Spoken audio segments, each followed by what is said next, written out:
Buenos días, mi nombre es América Yoselin Ortiz Quino. Voy a presentar el tema de antropocentrismo en el arte.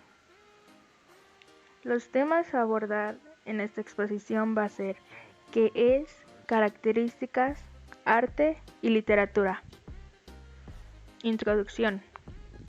La Edad Media fue un periodo histórico, también fue conocida como la Edad Oscura, y fue un periodo en la cual hubieron muchos acontecimientos malos y buenos, y a continuación voy a mencionar algunos.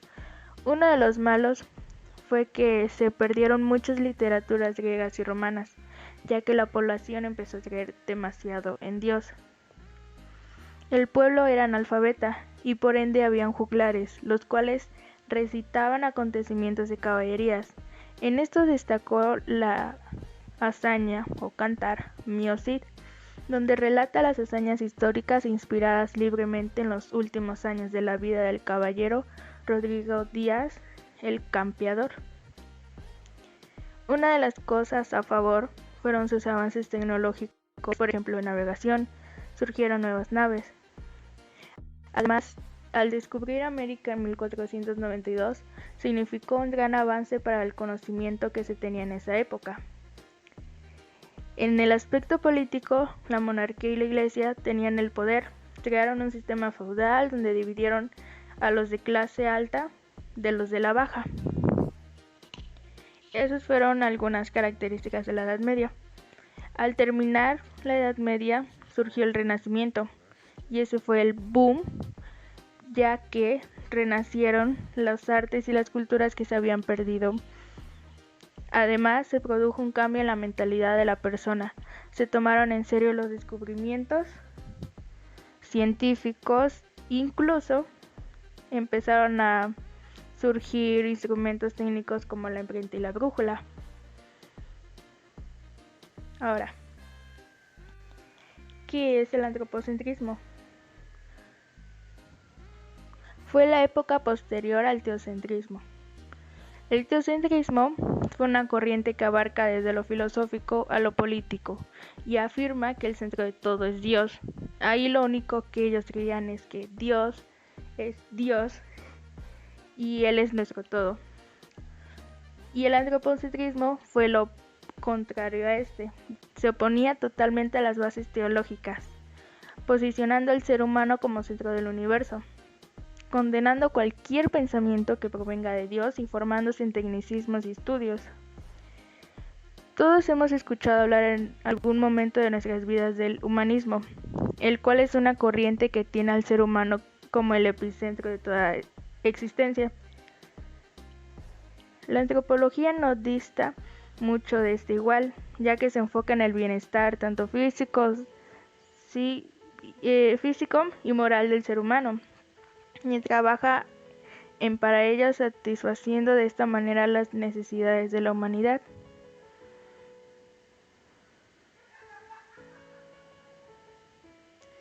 Las características que hubo en el antropocentrismo fue la razón y la ciencia, gloria y prestigio. Pero, ¿qué quiere decir esto? En donde dice razón y ciencia, tenía un valor especial. Los científicos eran famosos y llenos de prestigio.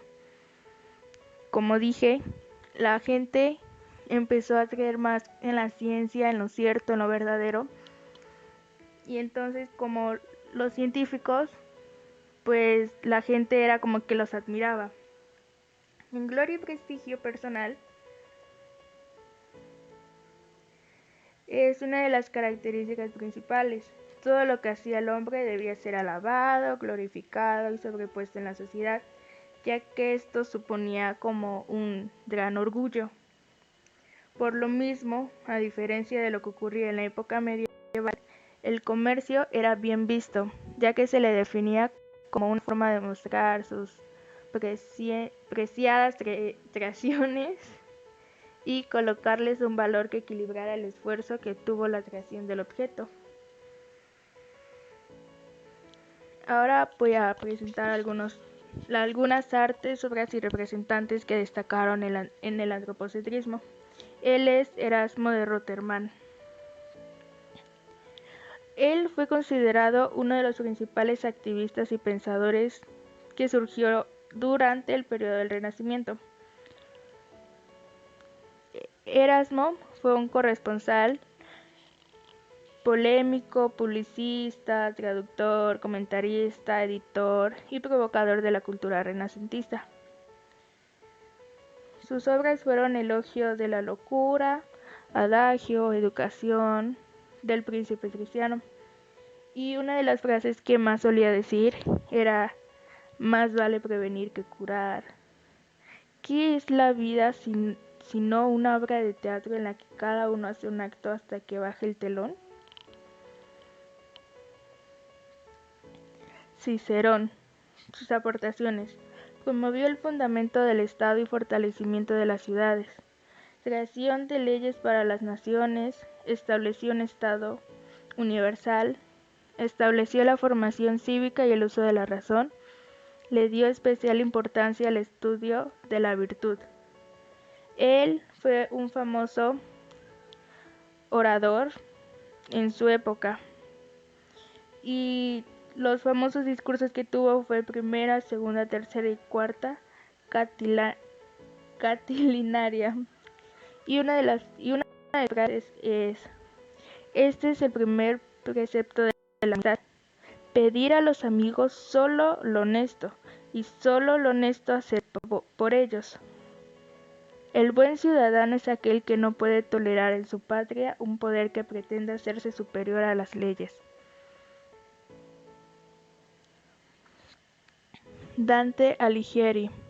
Sus obras fueron Canzone de las Tres Damas, Convivio, de Monarchía y La Divina Comedia. En total tiene 51 libros aproximadamente. Él fue un poeta, un teórico de la literatura, prosista, filósofo y pensador político italiano. Está considerado como una de las figuras más sobresalientes de la literatura universal, admirado por su espiritualidad y por profundo intelectual. La primera obra literaria de Dante fue Vida Nueva, escrita muy poco después de la muerte de Beatriz.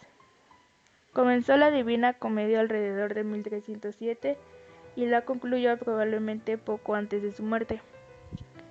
La Divina Comedia fue su libro más famoso que escribió. Giovanni Boccaccio fue un poeta y humanista italiano. Sus obras fueron el Decameron, Filocolo, Elegía de Madonna Fiammetta, Corbacio, Filostrato, Teseida. Su libro más famoso fue Decameron y su frase fue: debes leer, debes perseverar, debes sentarte por las noches, debes investigar y ejercer el máximo poder de tu mente.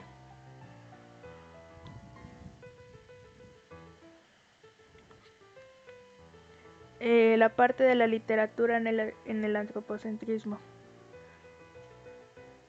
El antropocentrismo, pues como ya mencioné, el ser humano es como el centro de interés.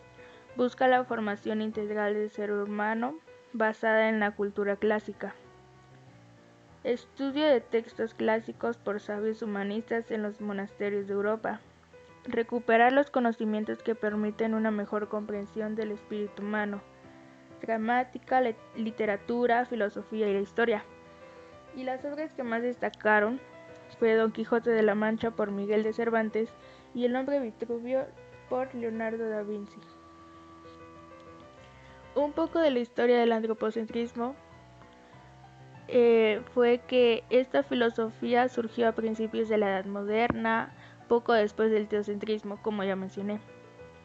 Las civilizaciones habían evolucionado y los seres humanos ya tenían una concepción más estabilizada de lo que era la ética, la moral, el juicio tanto de sí mismo como del entorno en el que habitaban, etc.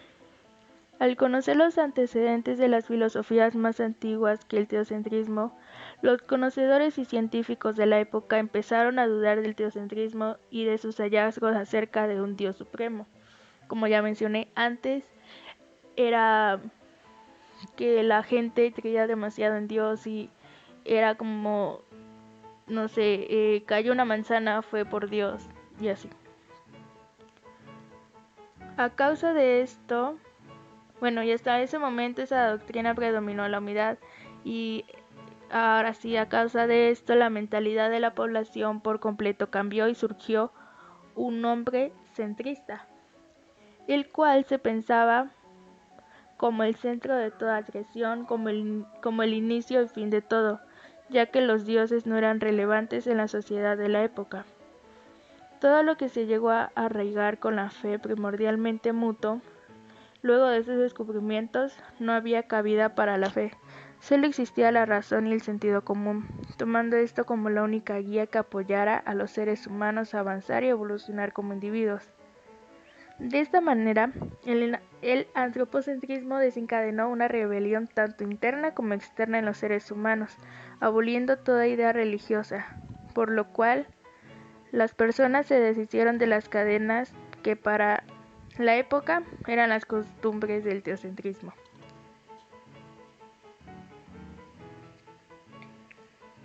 Conclusión. La conclusión del antropocentrismo fue que evidentemente el cambio de mentalidad en el hombre renacentista fue determinante, fue importante, ya que pensemos en un individuo definido por la esperanza de un renacer de su esencia, desligado de la función de ser para Dios. Por lo mismo, libre de decidir su conducta, de elegir su destino, lo que se supone una exaltación de la libertad individual, tanto en el orden teológico como en el orden cultural y social. Un sujeto consciente de estar inserto en la naturaleza y en la historia.